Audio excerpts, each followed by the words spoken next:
हाँ, कई बार ऐसा होता है कि टेस्ट में मार्क्स नहीं आ रहे होते। ये एक बड़ी बिगेस्ट प्रॉब्लम है। ठीक है, मैं हमेशा एक चीज़ पे एडमेंट रहा हूँ। अब हम उन बच्चों की बात कर लेते हैं जिनके बहुत सारे बैकलॉग्स हैं या बहुत सारा चैप्टर छूट गया है, ठीक है, या जनवरी जेईई मेंस तक जिनका सिलेबस कंप्लीट नहीं हो पाएगा। ठीक है, वन शॉट बहुत ही शानदार चीज़ होती है जेईई मेंस की तैयारी के लिए। ठीक है, लेकिन ये उन बच्चों के लिए नहीं है जो हेलो बवाल बचाबाड़ी, क्या हाल चाल, एकदम मस्त मजे में, सब चंगा सी, चलिए मस्त ही रहना चाहिए। आप बोलेंगे सर आप हमेशा बोलते हो मस्त ही रहना चाहिए, मस्त ही रहना चाहिए। अब सिर्फ लगभग 4 महीने बचे हैं जेईई मेंस जनवरी में, तो सर मस्त कैसे रहें, डर लग रहा है।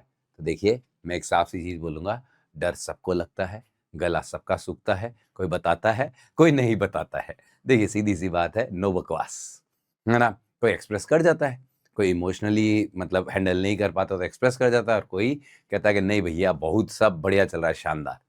देखिए, मुद्दा यह है कि अब लास्ट 4 मंथ्स में आपका क्या प्लान होना चाहिए। अब ये प्लान देखिए अलग-अलग स्टूडेंट्स के लिए अलग-अलग ही होगा डेफिनिटली। कुछ स्टूडेंट्स ऐसे होंगे जिनका अभी तक बहुत अच्छा मोमेंटम है, ठीक है, जहाँ भी वो पढ़ रहे हैं, किसी भी कोचिंग में पढ़ रहे हैं, चाहे वो ऑनलाइन हो, चाहे वो ऑफलाइन हो, जहाँ भी वो पढ़ रहे हैं, एक मोमेंटम में पढ़ रहे हैं, जो भी उन्हें होमवर्क मिलता है वो करते हैं, क्लास नोट्स को अच्छे से रिवाइज़ करते हैं। हाँ, कई बार ऐसा होता है कि टेस्ट में मार्क्स नहीं आ रहे होते, ये एक बड़ी बिगेस्ट प्रॉब्लम है, ठीक है। मैं हमेशा एक चीज़ पे एडमेंट रहा हूँ, मतलब मेरा ये विचार रहा है कि जब आप पढ़ाई कर रहे होते हैं, और खासकर ड्रॉपर या 12th वाले दोनों, क्योंकि दोनों की फाइट, क्योंकि 12th और ड्रॉपर वाले ही जेईई मेंस देने वाले, 11th के बच्चों का अलाउ थोड़ी है ना? ठीक है, तो उनके साथ क्या होता है, वो बहुत सारी बैटल्स एक साथ लड़ रहे होते हैं। ठीक है, 12th वालों के साथ क्या होता है कि स्कूल के प्रैक्टिकल्स भी होते हैं, प्लस बोर्ड के एग्जाम्स भी होते हैं। ड्रॉपर्स के लिए होता है कि उनका सिलेबस 2 साल का सिलेबस 1 साल में चल रहा होता है, तो स्पीड तेज होती है। तो दोनों की अपनी अपनी समस्याएं हैं, ठीक है। तो और ड्रॉपर का सिलेबस तेज चल रहा होता है, तो क्या होता है कि आप जब टेस्ट दे रहे होते हैं, पार्ट टेस्ट वगैरह या बीच में जितने भी टेस्ट आते हैं, तो उन टेस्ट में आपका प्रॉपर रिविजन नहीं हो पाता।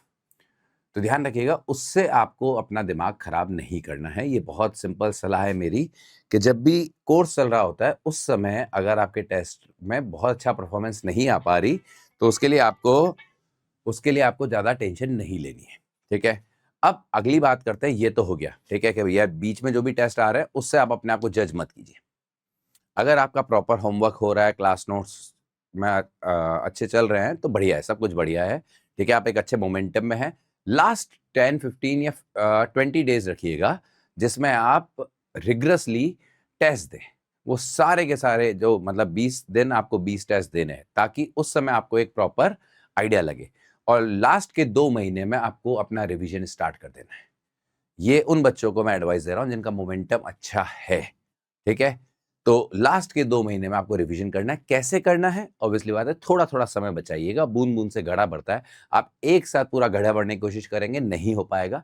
बूँद-बूँद से घड़ा भरिए। नोट्स रिवाइज़ करते वक़्त मैं कहता हूँ कि अगर आपको लग रहा है कि ये डेरिवेशन इम्पोर्टेंट नहीं है फॉर मतलब जेईई मेंस पर्सपेक्टिव, तो छोड़ दीजिए। डेरिवेशन है, छोड़ दीजिए। कुछ क्वेश्चंस हैं, वो जे एडवांस के लिए प्रॉपर्ली हैं, तो उनका जेईई मेंस में आने की प्रोबेबिलिटी कम है, तो छोड़ दीजिए। आप स्किप कर सकते हैं। आप किसी भी सब्जेक्ट पे रिसर्च या पीएचडी करने ना जाएँ। उसे जेईई मेंस लेवल तक लेके जाएँ, क्योंकि पहली बैटल आपकी वो है। एक बार जेईई मेंस आपका अच्छा गया, तो फिर बाकी बैटल्स आसान हो जाएगी। Is it clear? ठीक है, तो लास्ट के 2 महीने में तो आपको प्रॉपर रिवीजन करना ही है। मैं 4 मंथ की स्ट्रेटजी बता रहा हूँ, लेकिन उसमें पहले 2 महीने, अभी जो 2 महीने हैं, उसमें आपका जो भी सिलेबस चल रहा है, उसे अच्छे से मोमेंटम से कंप्लीट कीजिए, होमवर्क कंप्लीट कीजिए। समय मिलता है तो रिवीजन स्टार्ट कर दीजिए। टेस्ट के मार्क्स से बिल्कुल भी घबराइए मत। Is it clear? अब हम उन बच्चों की बात कर लेते हैं जिनके बहुत सारे बैकलॉग्स हैं, या बहुत सारा चैप्टर छूट गया है, ठीक है? या जनवरी जेईई मेंस तक जिनका सिलेबस कंप्लीट नहीं हो पाएगा। कई सारे ड्रॉपर बैचेज़ ऐसे होते हैं जिनका जनवरी जेईई मेंस तक सिलेबस कंप्लीट नहीं हो पाएगा। तो उनको क्या करना चाहिए? तो देखिए, उनके लिए सिंपल सी बात है कि अगर आप जे एडवांस के लिए कॉन्फिडेंट नहीं हैं अभी, आपका बहुत अच्छा मोमेंटम नहीं है, बहुत अच्छा मोमेंटम नहीं है, होमवर्क में भी आपने कुछ मक्कारी की है, कुछ लेक्चर्स में भी मक्कारी की है, या आपका सिलेबस उस पेस से नहीं चल रहा है, तो फर्स्ट एंटायरली स्विच योर मतलब आपको अपना गियर चेंज कर लेना है। अब आपको एडवांस लेवल वाला जो कंटेंट है, उसे थोड़ा-सा कट करना चाहिए। जैसे ही मैं बोलता हूँ, बच्चे बुरा मान जाते हैं, लेकिन ये सच्चाई है, आप 2 बैटल्स एक साथ नहीं लड़ सकते जिसमें आप दोनों में कमज़ोर हैं अभी। ठीक है, जे एडवांस निकाल सकते हैं, लेकिन जेईई मेंस के बाद सोचा जाएगा, अभी नहीं। तो जनवरी जेईई मेंस पे फुल्ली फोकस्ड कर लीजिए। उसमें अब आपका बैकलॉग या जो जो चैप्टर्स आपके छूट गए हैं वो कैसे करने हैं, तो ऑनलाइन बहुत सारे वन शॉट्स अवेलेबल हैं और बहुत ही क्वालिटी वन शॉट्स हैं। ठीक है, आप उन वन शॉट से अपनी तैयारी कर सकते हैं।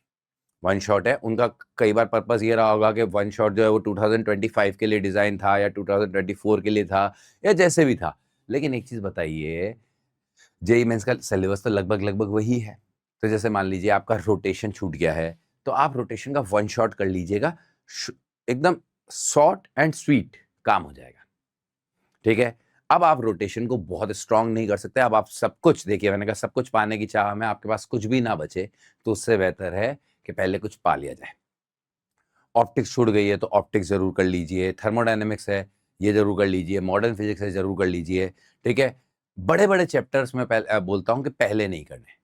ठीक है, पहले टारगेट कीजिए छोटे छोटे चैप्टर्स, क्योंकि क्या होता है बड़े बड़े चैप्टर्स जब हम करने जाते हैं तो चक्कर ये होता है कि मतलब हमारा मोमेंटम जल्दी टूट जाता है, क्योंकि आपका बैकलॉग वगैरह रहा होगा तो आपकी कंसिस्टेंसी तो नहीं है। देखिए, कमजोरी तो ये आपकी है कि कंसिस्टेंसी नहीं है। तो रोटेशन करने बैठे, आपने प्लान बनाया लेकिन फिर वो रोटेशन से भी फ्रस्ट्रेट हो गए। इसके बजाय आप ईएम वेव कीजिए, यूनिट एंड डायमेंशन कीजिए, मतलब एरर एंड मेजरमेंट कीजिए। ये टॉपिक्स जो हैं ये जेईई मेंस में अच्छा खासा स्कोर करते हैं। जेईई मेंस के लिए रोटेशन और यूडी लगभग लगभग, मतलब आप उनमें मानेंगे कि ये अगर रोटेशन 100 क्वेश्चंस है तो इसके लगभग 80 क्वेश्चंस है। तो अच्छा खासा वेटेज है और ये बड़े आराम से हो जाएगा। इसमें आपकी ग्रिप भी आ जाएगी, क्योंकि रोटेशन में बहुत सारे टर्न एंड ट्विस्ट होते हैं, यहाँ नहीं है इतने। तो ये टॉपिक्स पहले निपटाइए। ऐसे ही टॉपिक आपको केमिस्ट्री में मिलेंगे, ऐसे ही टॉपिक आपको फिजिक्स में मिलेंगे। तो आप टॉपिक की लिस्ट बनाइए जो जो आपको नहीं आते हैं, या वो बच्चे जिनका जेईई मेंस जनवरी तक सिलेबस नहीं होगा वो भी अपने टॉपिक की लिस्ट बनाइए कि आपका सिलेबस क्या नहीं होगा। आप चाहें तो कंसर्न कोचिंग से, टीचर से पूछ सकते हैं कि क्या क्या चैप्टर्स हमारे नहीं होने वाले हैं जनवरी जेईई मेंस तक। तो वो टॉपिक आप अभी वन शॉट से कर लीजिए। मैं लिटरली साफ बोल रहा हूं। ठीक है, वन शॉट बहुत ही शानदार चीज होती है जेईई मेंस की तैयारी के लिए। ठीक है, लेकिन ये उन बच्चों के लिए नहीं है जो हर चैप्टर को बहुत अच्छे मोमेंटम से करते हैं। उनका कोई बैकलॉग है तो वो किया जा सकता है। Is it clear? तो मैंने बता दिया, अगर आप कॉन्फिडेंट नहीं है तो first focus on January JEE Mains, और एंटायरली आपका फोकस यही होना चाहिए। इफ यू हैव बैकलॉग और behind the race, go for one shot and JEE Mains PYQ. हाँ, 2 साल के पीवाईक्यू जरूर कीजिए। मैं जनरली बच्चों को बोलता हूँ 22, 23, 24, 25। लेकिन ऑब्वियसली बात है कि अगर आपने 5 साल के पीवाईक्यू, एक या 4 साल के पीवाईक्यू सिर्फ एक ही चैप्टर में करने की कोशिश की, आप ऑलरेडी बहुत बैकलॉग में है, टाइम बहुत कम है, 4 महीने का मतलब है 120 डेज। ठीक है, अगर मैं फिजिक्स में चैप्टर्स की काउंट करूँ तो लगभग 35, 37 होते हैं। अगर मैं सारे चैप्टर्स, सारे सब्जेक्ट के चैप्टर्स मिला दूं तो लगभग 120 हो जाएंगे। तो you have a 1 day for 1 chapter. और आप क्या करेंगे, अभी जो प्लानिंग करेंगे उसमें आप 10 दिन लगा देंगे एक चैप्टर में। लास्ट में होगा कि आपका 20-25% सिलेबस ही होगा। और जेईई मेंस, मेरा फिक्स डायलॉग है, JEE Mains is test of syllabus and J Advance is test of logic, your IQ, your awareness, your temperament। J Advance के लिए बहुत कुछ चाहिए, जेईई मेंस सिलेबस का टेस्ट है। सिलेबस में सब कुछ आना चाहिए। लेवल उतना हाई नहीं रहता, लेकिन सिलेबस में सब कुछ पूछा जाता है। ठीक है, वो कहीं से कुछ भी छेड़ सकते हैं। ठीक है, आप कोई टॉपिक छोड़ के नहीं जा सकते। किसी शिफ्ट में किसी पर्टिकुलर टॉपिक से 3 क्वेश्चन आ गए, अगले शिफ्ट में नहीं आए, तो it's entirely game of syllabus, ये याद रखिएगा। ठीक है, तो आपको सिर्फ 2 साल के पीवाईक्यूज पे कंसंट्रेट करना है। जिनका अच्छा मोमेंटम है वो और आगे तक जा सकते हैं, उनको सिर्फ 2 साल के पीवाईक्यूज करना है। और अगर आपको लग रहा है कि यार देखो, हर हर बच्चे की एफिशिएंसी अलग अलग होती है। ठीक है, तो अगर आपको लग रहा है कि 24-25 करने में भी आप ज्यादा डिले हो रहे हैं, तो सिर्फ 25 कीजिए। आप बोले सर उसमें भी डिले हो रहा है, नहीं, ये नहीं चल पाएगा। एक कम से कम एटलीस्ट 1 साल के तो पीवाईक्यू करो। जिस एग्जाम से लड़ने जा रहे हो उसके क्वेश्चंस तो देखो। तो जो भी टॉपिक आप करें उसके पीवाईक्यू जरूर करें, एटलीस्ट 1 ईयर के। मैं मतलब 2 ईयर को सेफ साइड मानता हूं, क्योंकि कई बार ऐसा हुआ है 25 में कोई प्रोफाइल छेड़ी नहीं गई जो कि 24 में बहुत अच्छी तरह से पूछी गई थी। 24 में उस प्रोफाइल पे बहुत क्वेश्चन थे, वो 25 में एकदम गायब हो गए। Is it clear? तो हो सकता है वो 26 में आ जाए, हो सकता है 25 वाली जो बहुत ज्यादा प्रोफाइल पूछी गई वो फिर 26 में रिपीट हो जाए। तो आप रिस्क नहीं ले सकते, मुद्दा ये है। तो 2 साल अगर कर पा रहे हैं तो बहुत बढ़िया।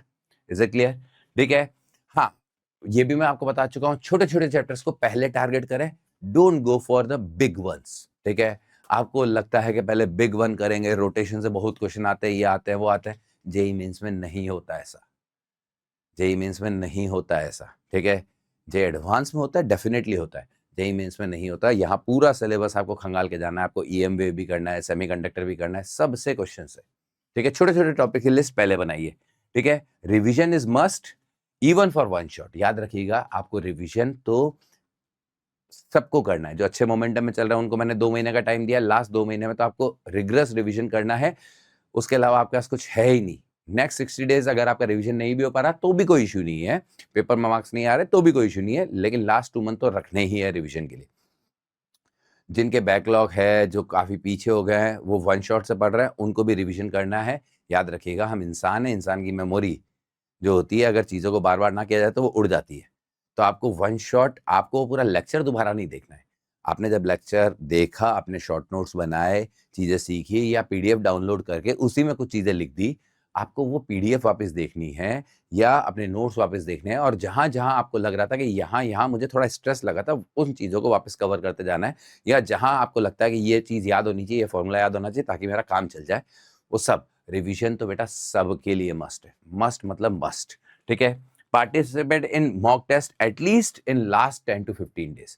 मतलब देखिए, मैं सबके लिए बात कर रहा हूँ, जो बहुत अच्छे मोमेंटम में चल रहे हैं, जो एवरेज मोमेंटम से चल रहे हैं, जो बैड मोमेंटम में चल रहा है, मैंने तीनों की बात कर ली। बैड मोमेंटम को मैंने साफ साफ बोल दिया कि बेटा आप पूरे डिपेंडेंट हो सकते हो वन शॉट पे। यहाँ जो एवरेज है उनका कुछ कुछ छूटा हुआ है, कुछ कुछ चल रहा है, तो जो चल रहा है उस अच्छे मोमेंटम में करते रहिए और बैकलॉग को वन शॉट से कवर कीजिए, और ये जिस मोमेंटम में चल रहे हैं चलते रहिए चुपचाप।